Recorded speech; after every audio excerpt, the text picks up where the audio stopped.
नमस्कार, स्वागत है आप सबका हमारे खास कार्यक्रम देश देशांतर में। मैं हूं कवीन सचान और आज हम बात करेंगे श्रीलंका की, जहां पर अब संसदीय चुनावों का ऐलान हो चुका है और अगस्त के मध्य में वहां पर चुनाव होने हैं। किस तरीके की राजनीति होगी और सत्ताधारी दल और जो विरोधी दलों का गठबंधन है, असल में वो किस तरीके से आगे बढ़ेगा।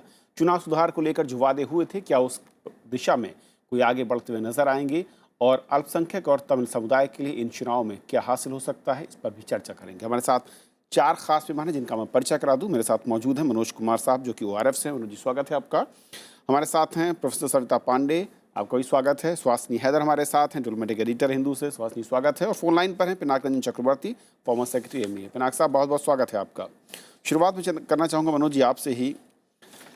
लंबा इंतजार था अप्रैल के बाद, अब अगस्त मध्य में चुनाव का ऐलान हो रहा है और नए सुधार, और जो मैं कहूँ कि सिरिसेना साहब ने वादे किए थे, उस वादे के लिहाज से कुछ आगे बढ़ते हुए दिख रहे हैं। श्रीलंका की नज़र में ये चुनाव कितने महत्वपूर्ण, क्या क्रूशियल इसमें दिखता है आपको? देखिए, महत्वपूर्ण तो हैं क्योंकि वहाँ की जो राजनीतिक स्थिति है वो अभी तक स्थिर नहीं हो पाई है और जो झटका लगा था राष्ट्रपति राजपक्षे को, उससे वो अभी तक जो है ठीक तरह से झेल नहीं पाए हैं। और आप जानते हैं कि किस हालत में राष्ट्रपति सिरिसेना जो हैं वो उनका कैंडिडेचर हुआ और वो वहाँ के राष्ट्रपति चुने गए। तो वहाँ की जो स्थिति जो है वो अभी बिल्कुल स्थिर नहीं हो पाई और साथ साथ जो है ये मसला जो है संशोधन का, जो उनके कॉन्स्टिट्यूशन के संशोधन का, ये चलता चला आ रहा है। और बाकी समस्याएं तो हैं ही, मतलब जो कि वहाँ की जो अंदरूनी स्थिति है, जो वहाँ पे दरार है माइनॉरिटीज़, मतलब तमिल और मेजॉरिटी सिंहला समुदाय के बीच में। तो ऐसी सूरत हाल में मैं समझता हूँ कि जो चुनाव जो है, ये तो खैर इस वजह से हो रहा है क्योंकि उन्होंने एक कमिटमेंट दिया था जो है अपने पार्टनर पार्टी को, UNP को कमिटमेंट दिया था, तो उस वजह से हो रहा है। अब क्या इसका नतीजा, मैं नहीं समझता हूँ कि केवल चुनाव से जो है स्थिरता आएगी। अभी जो है वहाँ पे इंस्टेबिलिटी कुछ और दिन चलेगी। सुहासिनी, जिस तरीके का एटमॉस्फेयर इस वक्त दिखता है और मैं कहूँ कि मैत्रीपाला सिरिसेना के जिस तरीके का वर्चस्व इस वक्त है और जो हारे हुए कैंडिडेट है वो अभी वापसी की एक राह देखते हुए दिख रहे हैं, इन तमाम फैक्टर के बीच में एक बड़ा मुद्दा ये भी है कि जो नए तरीके का संवैधानिक संशोधन के बाद बात हो रही थी चुनाव प्रक्रिया की, चुनाव सुधारों को लेकर, क्या वाकई वो क्रूशियल दिख रही है या फिर जो सिंघली हैं या फिर जो माइनॉरिटीज़ हैं उनके लिहाज से बराबरी का कुछ हक देगी वो? बिल्कुल। और महत्वपूर्ण इसलिए भी है क्योंकि हम बता तो नहीं सकते हैं, लेकिन कल शायद एक बहुत बड़ा, मतलब बड़ी घोषणा होगी। फॉर्मर प्रेसिडेंट जो है राजपक्षे ने कहा है कि ट्यूसडे तक आप वेट कर लें कि वो अनाउंस करेंगे, घोषणा करेंगे कि क्या वो प्रधानमंत्री के पोस्ट के लिए एक्चुअली वो खड़े होने वाले हैं या इस इलेक्शन में वो नहीं खड़े होने वाले हैं, उनके सिर्फ सपोर्टर्स ही खड़े होंगे। तो अगर इस फैक्टर को भी आप साइड में करें तो आप देख सकते हैं कि जो जैसे मनोज जी ने कहा कि जो सरकार आई है जनवरी में, एक उनको एक मैंडेट ज़रूर मिला था, लेकिन जो डिफरेंस था प्रेसिडेंट सिरिसेना और प्रेसिडेंट राजपक्षे के बीच में वो इतना खास नहीं था। तो इसीलिए अगर उनकी जो अलायंस है और प्राइम मिनिस्टर रनिल विक्रमसिंघे की जो पार्टी है इस इलेक्शन में कामयाब हो जाती है, तो फिर उनमें थोड़ी स्थिरता आ जाएगी। उनको पता चल जाएगा कि लोगों का मैंडेट वाकई उनके साथ है। ये कोई नंबर्स का गेम नहीं था जिससे वो जीत पाए थे जनवरी में, जैसे कुछ लोगों ने कहा है। दूसरी बात ये है कि अगर वो स्थिरता अब नहीं बने तो उनके आगे भी बहुत प्रॉब्लम्स हैं, क्योंकि जो उनके संविधान के संशोधन में आप कह रहे थे वो जो करना चाहते हैं, उसमें एक बहुत बड़ा मुद्दा है कि प्रेसिडेंट और प्राइम मिनिस्टर के बीच में पावर स्ट्रक्चर क्या होगा, उसमें क्या बदलाव आएंगे। अगर प्रेसिडेंट सिरिसेना अपने वादे पे कायम रहते हैं और अपने खुद के जो पावर्स हैं प्रधानमंत्री के पोस्ट को देंगे, तो ये इलेक्शन बहुत मतलब महत्वपूर्ण होगा, क्योंकि जो प्रधानमंत्री बन जाए फिर उसको वो सब पावर्स मिलेंगे जो पहले श्रीलंका में प्रेसिडेंट को मिले थे। और पिछले 10 साल में हमने देखे थे कि प्रेसिडेंट ने और भी पावर्स अपने पास रखे हुए थे।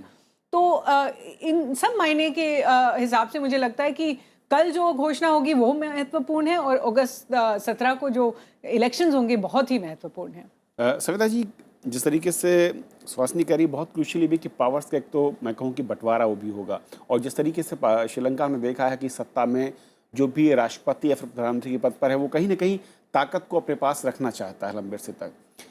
इस पूरे बदलाव के बीच में स्थिरता जो है वो एक बड़ा फैक्टर रहा है, लेकिन वो कहीं भी दिखा नहीं है। मैं कहूँ कि जिस तरीके से उम्मीद हो रही थी शायद उतनी तेज़ी के साथ, उससे कम तेज़ी के साथ भी कहीं कोई बदलाव नहीं दिखा है।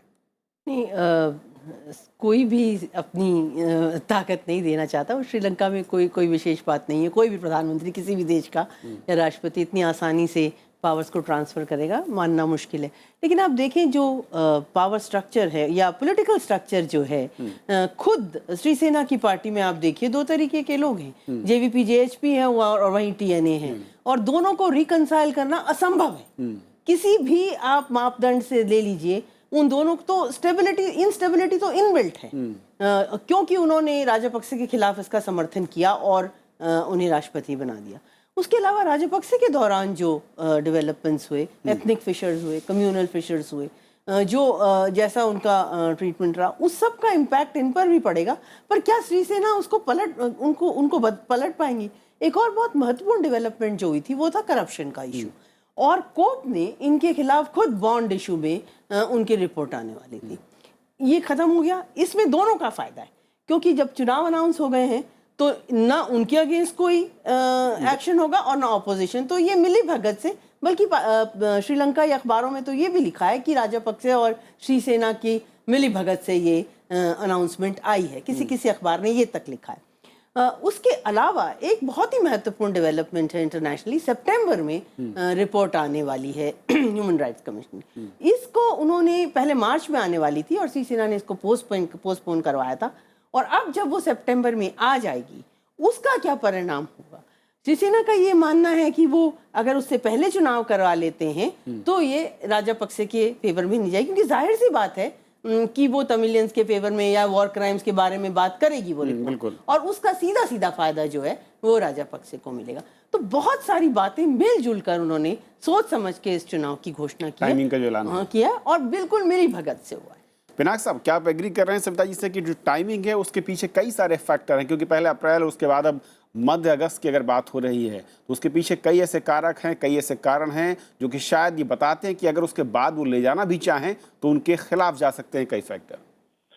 टाइमिंग से तो लगता है, जैसे सविता जी ने कहा कि सितंबर में रिपोर्ट आने वाला है और उससे पहले चुनाव हो जाएंगे, इससे तो राजपक्षे जी को फायदा होगा, क्योंकि ये बात तो माननी पड़ेगी कि ह्यूमन राइट्स कमीशन का जो रिपोर्ट होगा तो उसमें तो राजपक्षे जी को कटघरे में खड़ा कर दिया जाएगा, और कुछ वॉर क्राइम्स वगैरह वगैरह उस तरह की बातें भी होंगी, और उनको रिस्पॉन्सिबल रखा जाएगा कि जो भी एट्रोसिटीज हुई थी वो तमिलियंस पे, वो जो एलटीटी के खिलाफ जब लड़ाई खत्म हुई उसके बाद जो भी हुआ, तो उसमें उनके कुछ ऐसे तत्व उसमें से होंगे जिसमें वो जैसे that he would be accused of some crimes.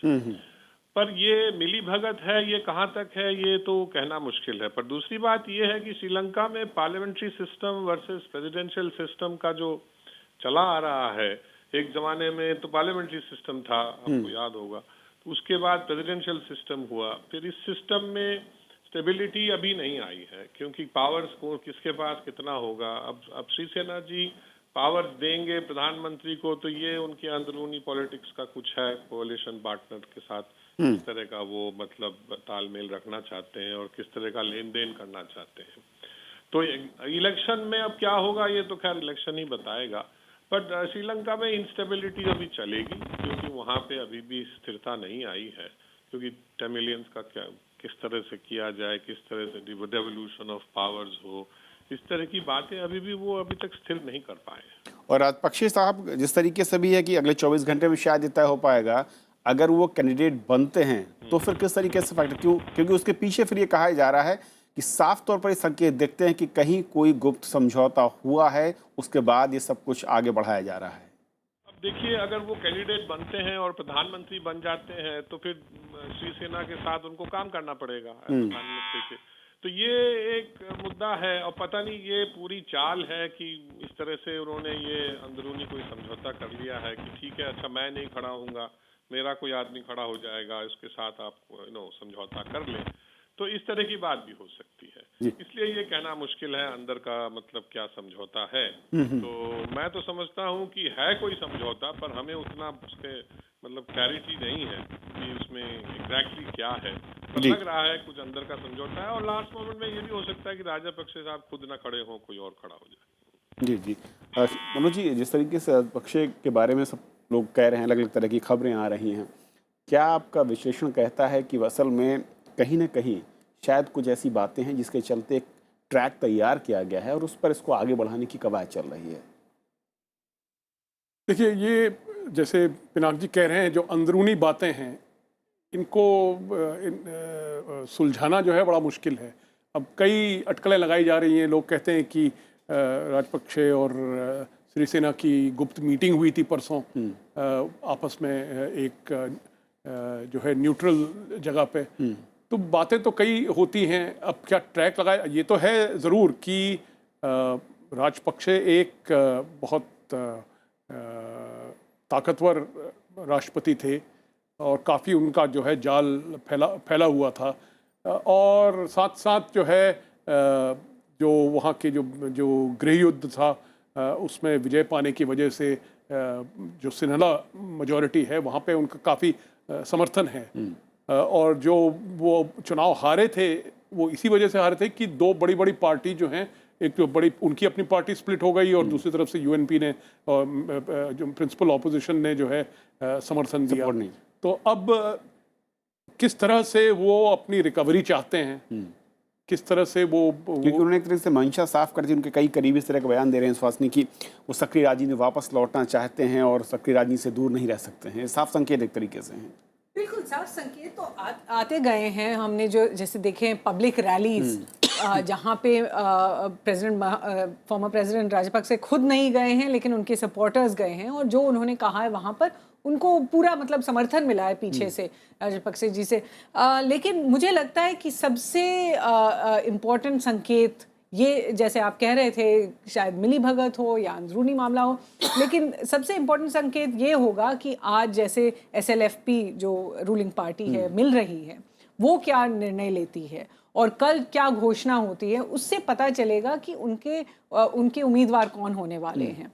अब आप श्रीलंका का जो सिस्टम है भारत से भिन्न है, बल्कि पूरे वर्ल्ड से आप देखें तो भिन्न है, क्योंकि वहाँ पर प्रेसिडेंशियल और पार्लियामेंट्री सिस्टम है, दोनों मतलब एक साथ आते हैं। तो प्राइम मिनिस्टर प्राइम सिस्टम के अंदर चुने जाते हैं और प्रेसिडेंट प्रेसिडेंशियल सिस्टम के अंदर चुने जाते हैं। तो जैसे जब मिस्टर राजपक्षे इलेक्शन हारे थे, उन्होंने प्रेसिडेंट सिरिसेना को पार्टी का मतलब ब्यौरा उन्होंने उनको दिया था।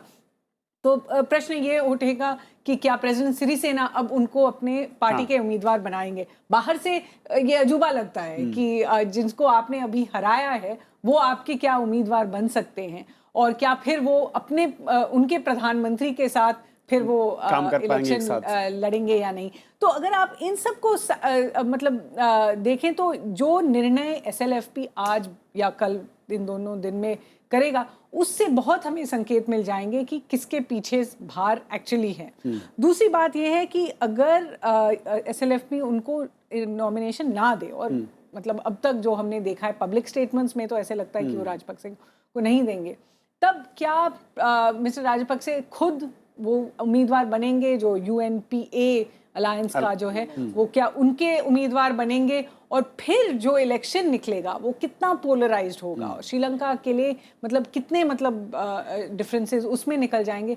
ये मुझे लगता है इस वजह से हम यहाँ शायद भारत में इस इलेक्शन को बहुत क्लोजली नहीं देख रहे हैं। हमने सोचा कि शायद प्रेसिडेंशियल इलेक्शन अब खत्म हो गया, उसके बाद शायद ज़रूरत नहीं है, श्रीलंका में स्थिर सरकार है, लेकिन ये बहुत ही महत्वपूर्ण इलेक्शन होने वाला है। और सदा जी, एक जो और मैं एंगल पे लाना चाह रहा था कि जिस तरीके दो बड़े वादे थे सिरिसेना साहब के चुनाव जीतने के बाद, चुनाव सुधार को लेकर, दूसरा फिर जो उन्होंने एक मैं कहूँ कि चुनावी प्रक्रिया रही संसदीय चुनाव को लेकर, उसको लेकर कुछ लोग जो मैं कहूँ कि माइनॉरिटीज़ हैं वो वर्तमान जो सिस्टम है उससे खुश दिखते हैं। वो कहते हैं कि नए सिस्टम में के बाद उनको उतना शायद हिस्सा ना मिले।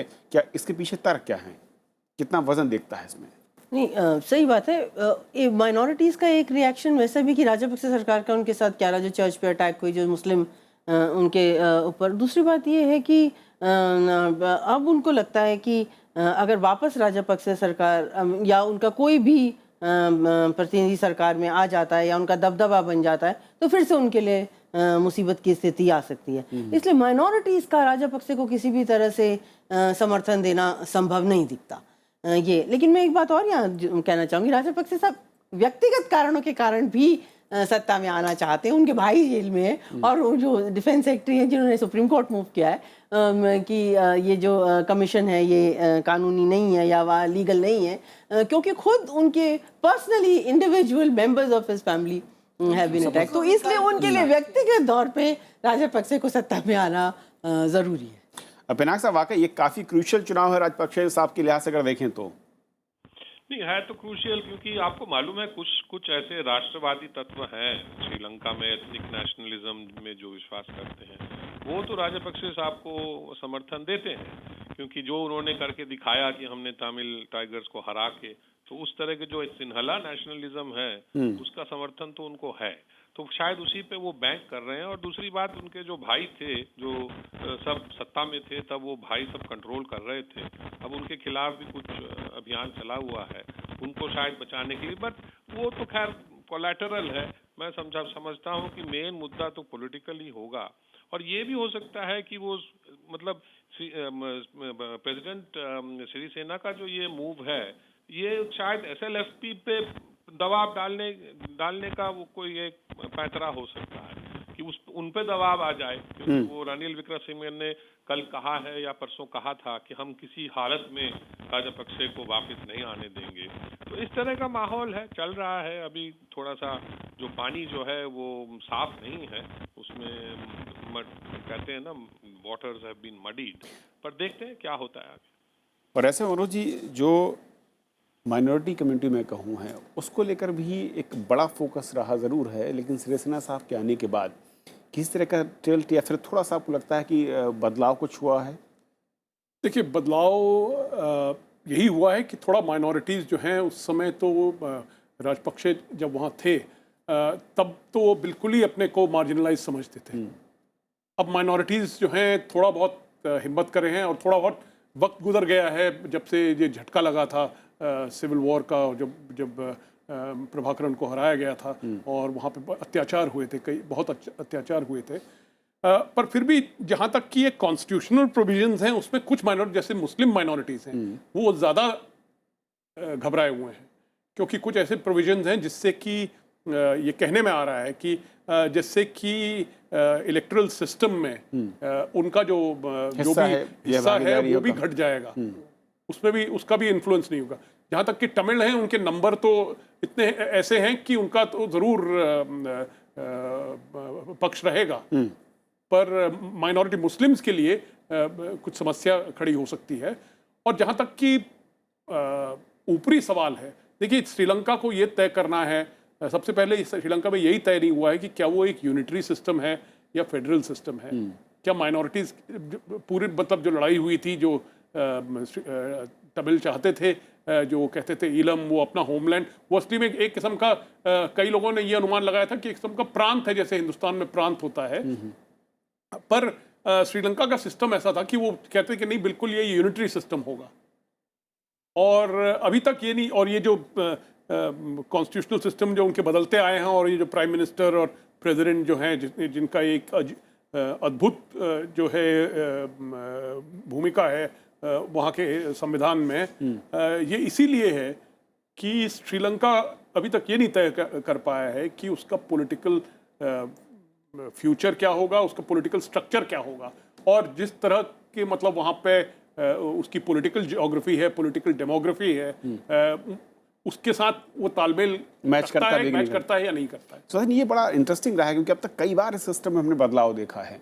ये वाकई जो कह रहे हैं मनोज साहब कि अब तक शायद एक बड़ा कन्फ्यूजन यही है कि जो एक सोशल या पॉलिटिकल डेमोग्राफी है उसके लिहाज से उस सिस्टम मैच भी कर रहा है या फिर मिसमैच के साथ आप आगे बढ़ते रहें।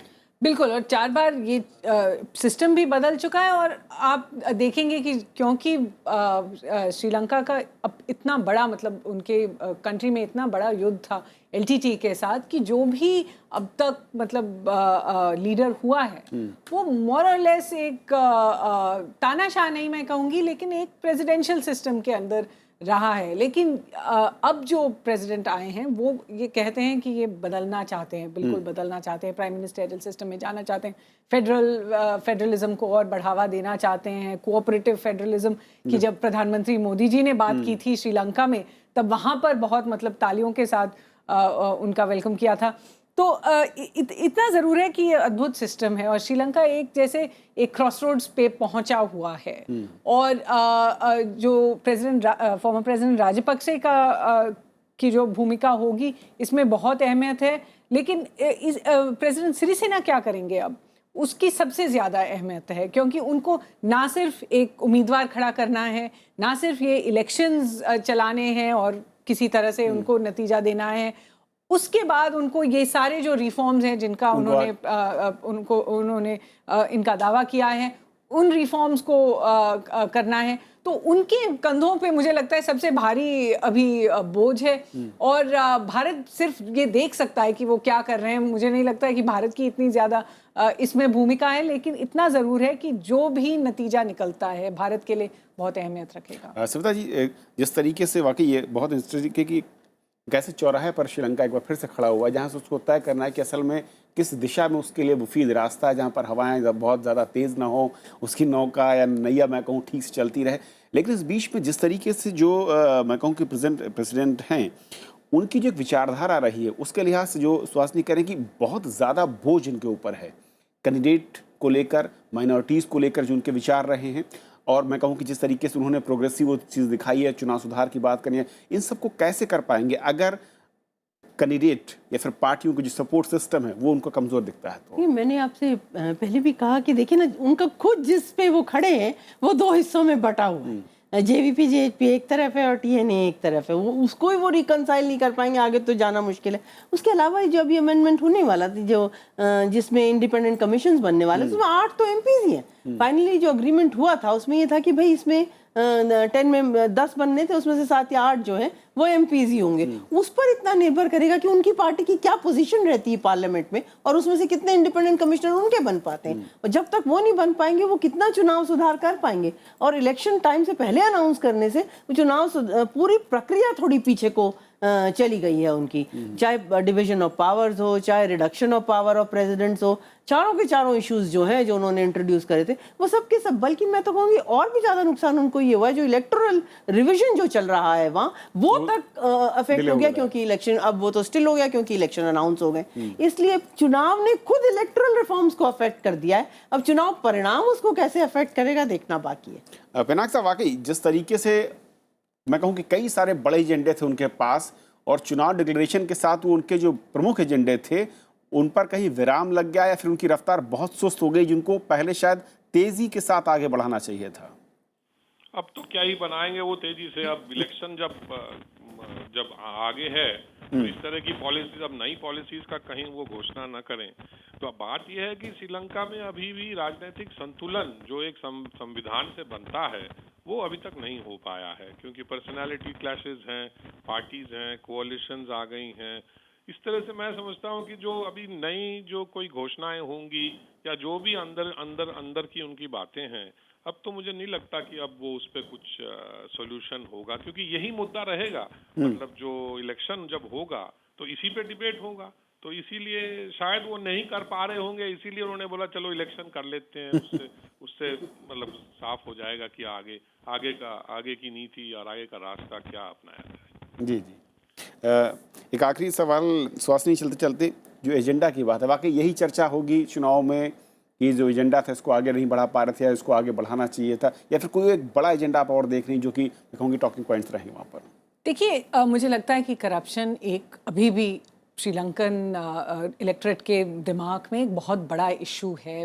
पिछले रेजीम में प्रेसिडेंट राजपक्षे के अंदर जो भी करप्शन के एलिगेशंस थे वो उनके खिलाफ कितना ये गवर्नमेंट कर पाई है। हमने डेफिनेटली देखा है कि राजपक्षे की जो फैमिली है उसके साथ पूछताछ हुई है, उनके जो नॉमिनीज थे बड़े मतलब पद पर उनको उनके खिलाफ इन्वेस्टिगेशन की गई है। लेकिन क्या लोगों को लगता है कि इस सरकार में भी ऐसे कुछ एलिमेंट्स हैं जो प्रीवियस सरकार के?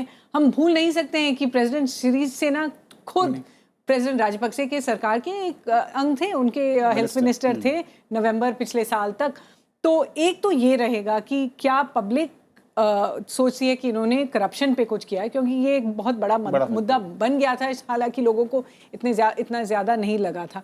दूसरी बात ये है कि जैसे आपने खुद कहा था कि एक साथ जब आ तो गए थे इलेक्शंस में प्रेसिडेंट राजपक्षे के खिलाफ, अगर वो इस इलेक्शन में ना हुए तो क्या ये सारे जो गुट हैं, आप देख रहे हैं कि तमिल्स की बात हो रही है, ईस्ट में माइनॉरिटीज़ की बात हो रही है, प्लांटेशन वर्कर्स की बात अलग से हो रही है, और प्राइम मिनिस्टर रनिल विक्रमसिंघे के जो कंस्टिट्यूएंसी है वो भी अलग है, कि क्या वो एक साथ काम कर पाएंगे अगर प्रेसिडेंट राजपक्षे जैसे पोलराइजिंग फिगर ना हो इस इलेक्शन में? तो मुझे लगता है कि मुद्दे भी उसी वक्त जैसे डिसाइड होंगे, लेकिन डेफिनेटली डेवलपमेंट, करप्शन मुद्दे होंगे। और साउथ में जहाँ पे पिछले रेजीम का ज़्यादा बोलबाला था, वहाँ पर ये डेफिनेटली वरी है कि क्या एलटीटी के खिलाफ अभी भी ये गवर्नमेंट एकजुट से काम कर रही है, और यूएनएचआरसी का जैसा मुद्दा है, तो वो ये भी देखना चाहेंगे कि क्या ये गवर्नमेंट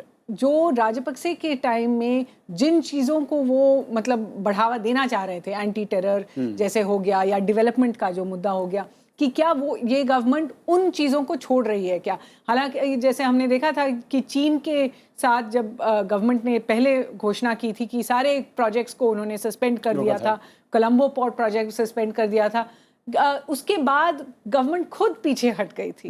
गवर्नमेंट ने खुद कहा था कि नहीं, चीन के साथ जो प्रोजेक्ट्स हैं वो आगे बरकरार रहेंगे। तो इसकी वजह है कि लोगों को थोड़ा डर था कि डेवलपमेंट भी बंद हो जाए। ये बड़े मुद्दे रहेंगे। बहुत बहुत शुक्रिया आप चारों मेहमानों का हमारे साथ इस चर्चा में जुड़ने के लिए। तो देश देशांतर में आज फिलहाल इतना ही। आप बने रहिए राजसभा टीवी के साथ।